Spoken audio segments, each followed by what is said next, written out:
Bonjour à tous, bienvenue au matinal de Graal. Je suis heureux de vous accueillir aujourd'hui. Le thème du jour porte sur l'accessibilité des territoires et des entreprises pour le handicap. Je suis heureux de pouvoir accueillir pour cette matinale de Graal Florian Moulin. Bonjour Florian. Bonjour Jean-Philippe, Florian, bienvenue au matinal de Graal. merci. Un instant pour vous présenter et puis nous démarrerons cet entretien qui durera une vingtaine de minutes et nous laisserons à l'issue la place aux questions. Très bien. Donc bonjour à tous, merci de votre invitation. Je m'appelle Florian Moulin. Moi maintenant, ça fait une petite quinzaine d'années que j'accompagne les entreprises sur le sujet de l'inclusion et la mise en place de politiques handicap pour favoriser l'inclusion des personnes en situation de handicap. Je suis moi-même en situation de handicap puisque je me déplace avec des béquilles. En termes de formation, en fait, je sors de l'IAE de Lyon avec un master 2 de management et de conduite du changement.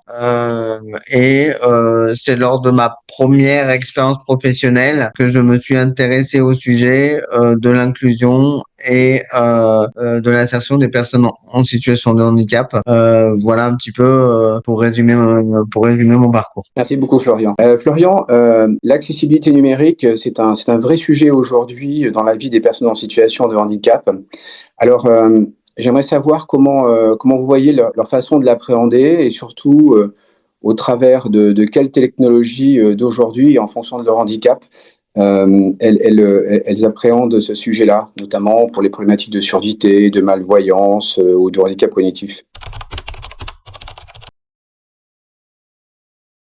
Je dirais que plus largement, aujourd'hui, on se rend bien compte que, en fait, le numérique est partout autour de nous et la technologie avance à grands pas et s'améliore.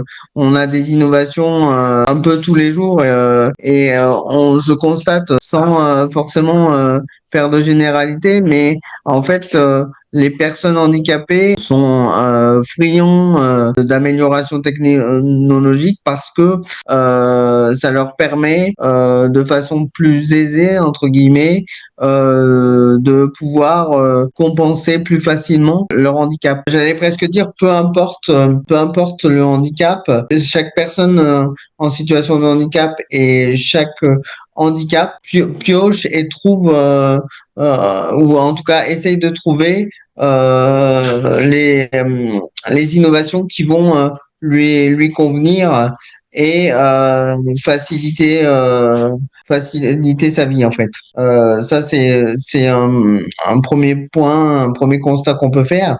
La difficulté par contre pour les personnes en situation de handicap justement, c'est que eux sont plus à la pointe des innovations, mais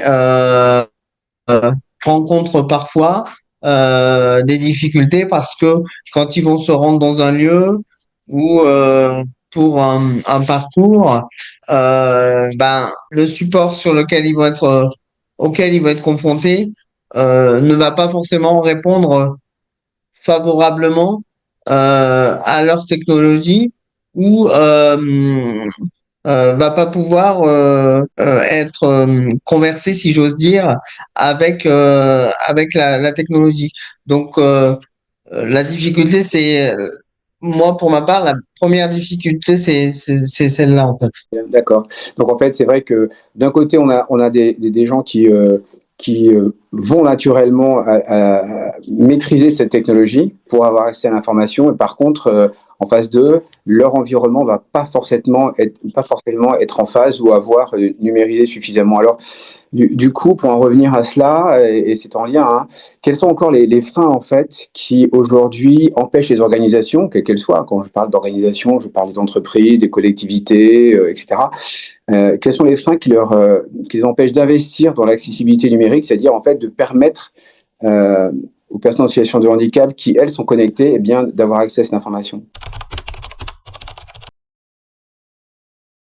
Je dirais que premièrement, c'est un petit peu ce qu'on ressent dans le handicap en général, c'est quand on connaît mal ou pas ce qui est possible de faire ou mal la pathologie de quelqu'un, cela fait peur. Et ben sur le numérique, c'est un petit peu pareil en fait. Premièrement, ça fait peur aux organisations, ça fait peur aux entreprises par rapport au fait que ils se disent mais ça va être énorme, ça va être compliqué, on va y passer du temps, sans forcément savoir le résultat qu'on va pouvoir en tirer, et du coup cela freine un petit peu le fait d'y aller. Alors, ils vont y être contraints, entre guillemets, légalement, mais on freine un petit peu encore des pieds par rapport à ça, par, je pense, mes connaissances.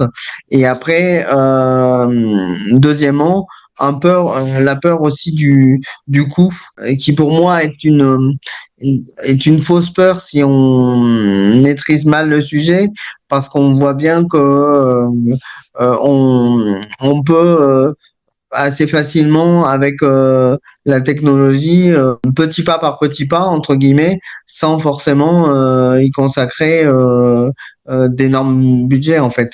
Donc, je pense que le travail principal, c'est de sensibiliser et d'accompagner les entreprises à mieux connaître les possibilités pour rassurer tout le monde. Je pense que les deux freins principaux sont là en fait.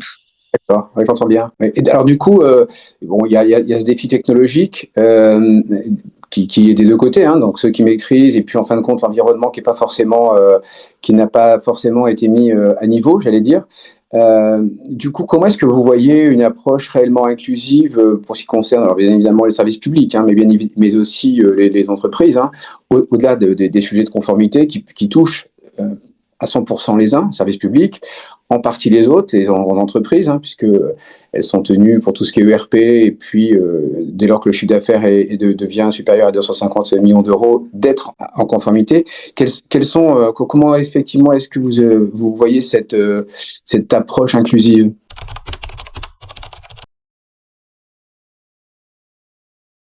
Alors, moi, je pense qu'il faut, en fait, tout changement, pour moi, est source d'opportunité. Et du coup, il faut vraiment prendre, au-delà, je le disais tout à l'heure, au-delà de la législation et de l'obligation, il faut vraiment prendre ce virage-là comme une opportunité et servir de façon positive. D'une part, pour les personnes en situation de handicap, bah, ce sera plus facile d'aller vers, de consommer, entre guillemets, et d'aller vers des services accessibles parce qu'ils se poseront plus la question de savoir si c'est adapté, accessible, etc. Et de l'autre part, au niveau des entreprises et au niveau des institutions, bah, elles pourront offrir un meilleur service, une meilleure fluidité, elles pourront aussi s'appuyer sur ces améliorations-là, ces innovations-là pour communiquer et se rapprocher de leur public et de leurs consommateurs. Donc, pour moi, il faut vraiment prendre ça comme une opportunité gagnant-gagnant et libérer un petit peu les freins mentaux qu'on peut avoir et que la société soit un petit peu plus fluide pour tout le monde sans forcément que ce soit insurmontable et très compliqué à mettre en place. On voit très bien que on est entouré tous les jours d'applications pour telle tâche ou telle tâche. Donc, servons-nous de ça pour notre vie quotidienne et faciliter l'accès numérique au plus grand nombre, en fait. Oui, absolument. Puis, alors, j'imagine qu'il y a aussi un enjeu d'image hein, pour les collectivités territoriales. C'est plus qu'un enjeu d'image. C'est une nécessité vis-à-vis de leurs administrés, normal. Je veux dire, il y a toute une partie de la population qui doit pouvoir être aidée un peu plus que les autres. Et pour les entreprises, je pense que l'image et l'engagement doit être fort aussi, hein. Donc, et au-delà de ce quotidien-là, donc il y a toute cette partie du quotidien, mais alors sur la partie qui est un petit peu différente, qui concerne notamment les loisirs, l'accès à la culture, le tourisme, qu'est-ce qui se fait aujourd'hui, ou qu'est-ce qui ne se fait pas d'ailleurs, pour réellement rendre accessibles tous ces lieux touristiques, tous ces espaces, des territoires, et les démocratiser, j'allais dire, d'un point de vue numérique et inclusif.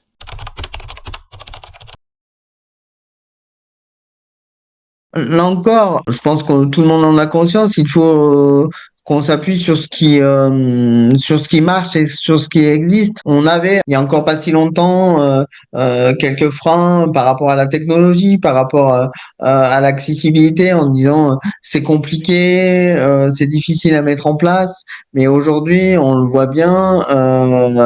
La technologie progresse.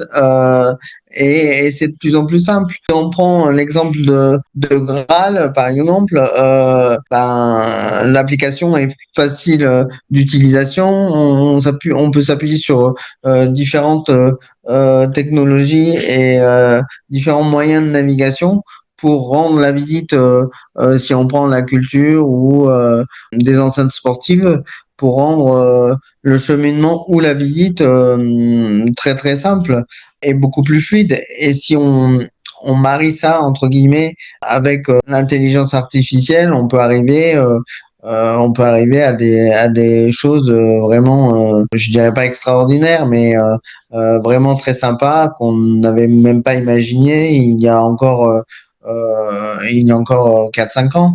Donc, il faut vraiment, vraiment qu'on s'appuie sur cela et qu'on s'approprie la technologie et qu'elle soit au service de notre utilisation. Et encore une fois, je pense que le point clé, c'est la sensibilisation des différents organismes et leur dire que c'est pas si compliqué que ça, que des choses existent et qu'on n'est pas obligé, entre guillemets, euh, d'y consacrer des millions d'euros pour que ce soit efficace et accessible pour nos utilisateurs ou nos consommateurs. Donc il y a un rôle de sensibilisation, de communication assez importante, je pense. D'accord, et je vois bien. Ouais, c'est clair qu'il y a un vrai sujet sur la sensibilisation et puis sur l'engagement, en fin de compte, ça rejoint aussi cela.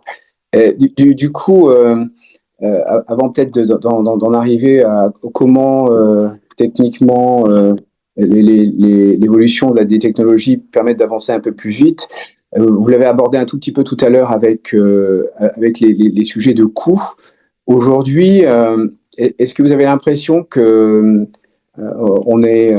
comment dirais-je, la notion d'opportunité pour les entreprises ou les organisations est pas totalement intégrée et que le coût qui en fait on voit bien, enfin je vois chez Graal, le coût n'est pas élevé par rapport à, par exemple, si je compare à des budgets de communication d'entreprise, qu'elles soient hypermarché ou autres, hein.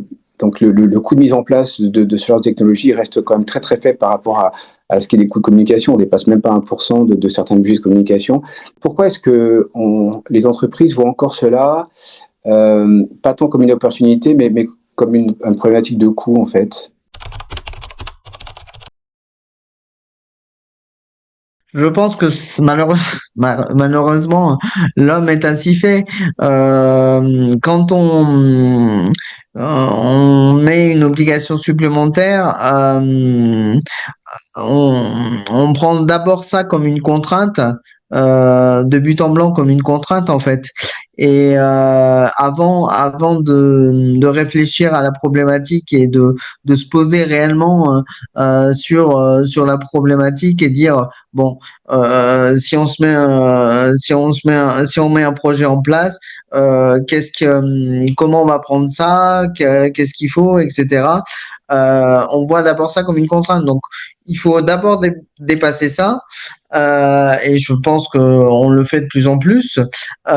Et ensuite se dire, bon, voilà, aujourd'hui l'obligation elle est là, la technologie elle est là, donc comment on marie les deux, comment on combine les deux pour que cela soit une vraie opportunité en fait.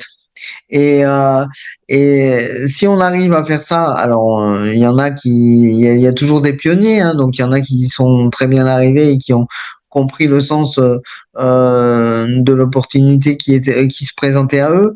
Et après, peuvent communiquer, mais faut vraiment dépasser cela et de se dire que c'est une opportunité qui s'ouvre à nous et qui a, je dirais, presque zéro limite en termes de communication et d'accessibilité par rapport aux personnes.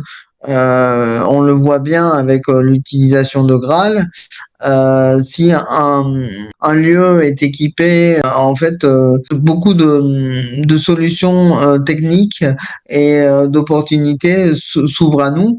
Et je dirais même que il y a les opportunités de base du guidage, de la communication, de l'information. Et après, on s'aperçoit avec l'utilisation que d'autres opportunités s'ouvrent à nous et alors que au départ du projet on n'y avait même pas pensé à l'origine en fait et c'est par rapport à ça que c'est une vraie opportunité. Il faut, je pense, franchir le premier pas et mettre en place des choses pour l'accessibilité et au fur et à mesure de l'utilisation on va voir que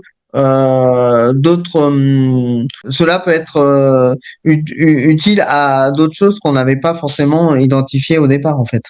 Oui, tout à fait. Alors, et du coup, on voit bien d'ailleurs, on voit bien que certaines, on a vu récemment des grandes enseignes qui ont été attaquées en justice par son d'associations pour leur non-conformité au règlement, alors que pour certaines, elles ont eu déjà un bon engagement dans le handicap, elles ont fait beaucoup de choses, mais alors peut-être parce qu'elles n'ont pas été suffisamment accompagnées, mais elles ne sont pas en conformité. Donc c'est dommage de peut-être nuire à son image, à sa réputation, alors qu'on fait des choses pour le handicap, mais parce qu'on n'est pas en conformité. Donc il y a ce vrai sujet.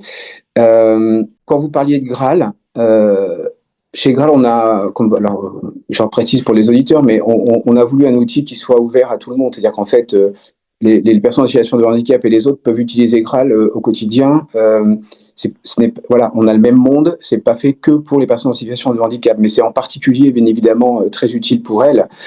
On a intégré une intelligence artificielle qui, elle, est responsable, aussi inclusive, qui permet de transformer les questions que l'on pose à l'intelligence en cartes et avec ces cartes d'avoir du guidage et de l'information géolocalisée, donc qui permet après d'accompagner, de guider les personnes en situation de handicap. Donc il y a toutes ces technologies qui sont arrivées et aujourd'hui, les personnes en situation de handicap, qu'est-ce qu'elle voit comme technologie additionnelle à venir, comme voilà, nécessité, besoin dans les 5 prochaines années à peu près, par rapport à ce qui existe déjà un petit peu sur le marché? Bah après, c'est difficile d'anticiper un petit peu ce qui va marcher, pas marcher ou ce qui va convenir, pas convenir. Mais en tout cas, ce qu'on peut voir tous les jours, c'est que en fait notre téléphone mobile est un petit peu le prolongement de notre main du coup on fait de plus en plus de choses avec. Donc, mais en tout cas pour les personnes handicapées, la priorité c'est de un petit peu comme on l'a fait pour les déplacements. Il faut que on arrive à sentir et à savoir que le fait d'aller quelque part et de visiter un musée, un parc ou eh ben en fait la visite sera fluide, que la personne ne se pose plus de questions et que le lieu soit entièrement accessible et que sa visite se passe, j'allais dire, comme tout à chacun. Quand, si je donne un exemple qui va parler à tout le monde, quand vous allez faire vos courses, vous vous posez pas la question de savoir si vous allez pouvoir accéder au supermarché. Et ben pour une personne handicapée, il faut qu'on arrive à cette fluidité-là. Et je pense que on tend à ça. Alors, ça prend un peu de temps, ça, je le reconnais tout à fait. Mais je pense qu'on tend à ça et l'intelligence artificielle et l'accessibilité numérique va mener à ça, en fait. Alors du coup, l'option qui a été prise chez Graal, c'était, alors, bien évidemment, il y a la conformité des sites, la conformité numérique des sites Internet, bien évidemment, mais chez nous, on ne parle pas que de ça, parce que la vie, c'est pas Internet. La vie, c'est les sites physiques aussi. Donc, on est très attaché à l'accessibilité des sites physiques. Et donc, c'est pour ça qu'on a mis en place un guidage jusqu'au site pour que les personnes en situation de handicap puissent accéder à ce site-là avec comment dirais-je, un accompagnement descriptif qui leur permette déjà de non seulement géolocaliser, mais de comprendre et de visualiser. J'utilise le mot visualiser même pour les malvoyants parce que je pense que intérieurement, ils visualisent leur environnement afin de pouvoir y évoluer plus facilement. Vous pensez que ce genre de choses, on est dans le vrai avec cela?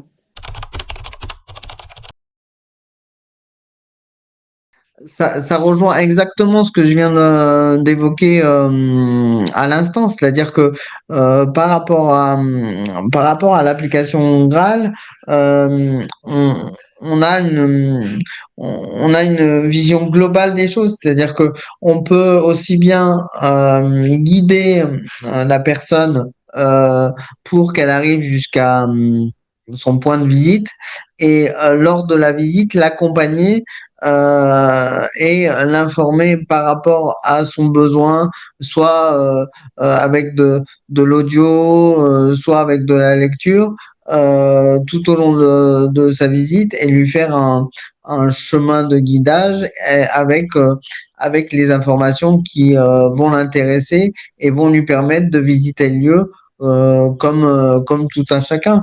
Et c'est vraiment à ça qu'il faut que nous devons arriver. Donc l'idée, c'est quand même que faire en sorte, quand on est sur un site, de pouvoir accueillir une personne en situation de handicap, j'allais dire, comme n'importe quel autre visiteur ou client, quelle est cette fluidité d'accès, et pas forcément, j'allais dire, être identifié en tant qu'handicapé dès le départ, mais voilà, que quelque chose soit mis en place à ce que l'accueil intuitif vienne. Alors, je pense que l'humain restera toujours important, bien évidemment, derrière, ça c'est clair, mais que l'accueil intuitif permette aux personnes en situation de handicap de se sentir, j'allais dire, confortables, hein, c'est dans leur visite de site ou quand elles vont faire leurs courses ou autre chose, en fait. Moi, c'est un virage. Alors, je vais peut-être pas, ça va peut-être pas parler à tout le monde, mais moi, ce virage-là me fait penser à quelque chose. C'est-à-dire que dans les années 70-80, on a vu fleurir une télécommande pour changer les chaînes de la télé. Ok? Mhm. Au début de cette invention, si j'ose dire, ou de cette amélioration technique, c'était fait justement pour les personnes qui avaient du mal à se déplacer, en fait. Aujourd'hui, qui n'a pas de télécommande à sa télé et qui se déplace euh, devant l'écran pour changer les chaînes? Personne. Et aujourd'hui, c'est rentré dans les mœurs en fait. On n'y réfléchit plus. Et ben là, il faut que et on est sur le point d'y arriver, je pense. Et ben il faut qu'on arrive à ça. Donc Graal effectivement a été fait au départ pour les personnes en situation de handicap, mais en fait Graal peut être utilisé par tout le monde et donner du service et donner de la fluidité à tout le monde en fait, peu importe, personne handicapée ou pas en fait. et je pense qu'on peut arriver à ça en fait. Mhm.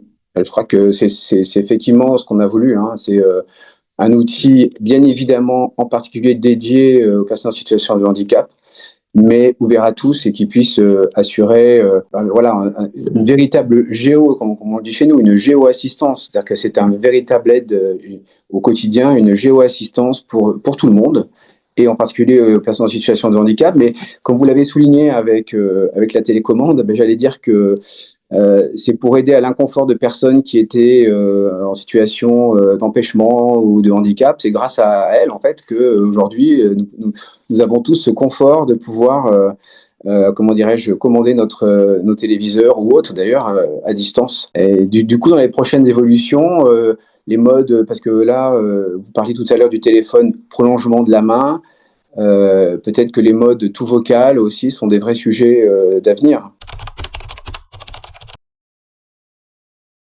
Les modes tout vocaux sont, à mon avis, un vrai sujet d'avenir. C'est-à-dire que aujourd'hui, pour refaire une image par rapport au téléphone, il y a encore quelques années, on ne dictait pas nos SMS ou nos messages WhatsApp ou que sais-je encore à la voix. Aujourd'hui, régulièrement, pour un gain de temps, on envoie des messages audio ou on dicte nos messages à la voix. Donc je pense que le tout vocal va va encore grandir et va aider beaucoup de personnes. Euh, et va continuer à s'améliorer. Alors après, il ne faut pas oublier aussi d'autres personnes pour qui c'est plus compliqué et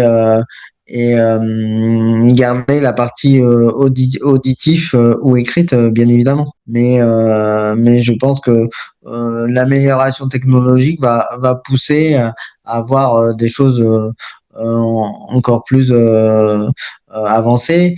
Si je prends l'exemple de tout ce qui est Alexia, etc., commande vocale pour la maison, on peut quasiment tout faire aujourd'hui à la voix, ouvrir, fermer ses volets, démarrer la cafetière, etc. Donc, il n'y a pas de raison qu'on pousse pas et que les choses n'aillent pas dans ce sens-là pour la vie de tous les jours et en particulier le guidage et la connaissance. Oui, vous avez raison, absolument. Ouais.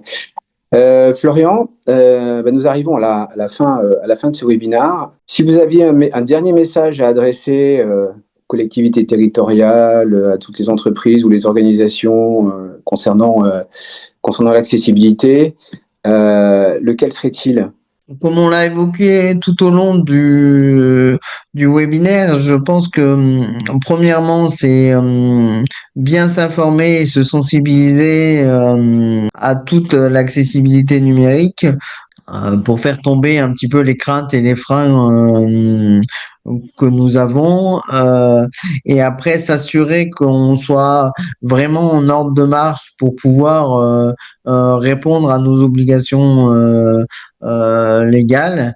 Et ensuite, moi, le côté le plus intéressant que je vois, c'est vraiment en faire un outil de communication pour attirer de nouvelles personnes et puis en faire vraiment une opportunité durable.